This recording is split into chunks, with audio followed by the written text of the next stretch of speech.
और सब्जियों के तो ये वहाँ से ला के एक शर्त लगा बोलिए। हाँ एक एक आ जाए। वाह, विगत 40 वर्षों से सतत लेखन दीनदयाल साहू जी कर रहे हैं। देश विदेश की राष्ट्रीय स्तर की पत्र पत्रिकाओं में और आकाशवाणी और दूरदर्शन केंद्रों पर भी इनके कार्यक्रम का प्रसारण हो चुका है। नहीं क्या नाम है? चलो पकड़ लो। और किसी भी साहित्यकार के जन्मदिन के अवसर पर अगर उसकी पुस्तक का विमोचन होता है तो उससे अच्छा गिफ्ट कोई हो ही नहीं सकता, उससे अच्छा उपहार कोई हो ही नहीं सकता है।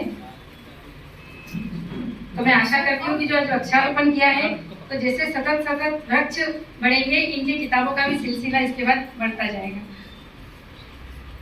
मैं सभी से आग्रह करूंगी कि कल हम लोग से तालियों से इनका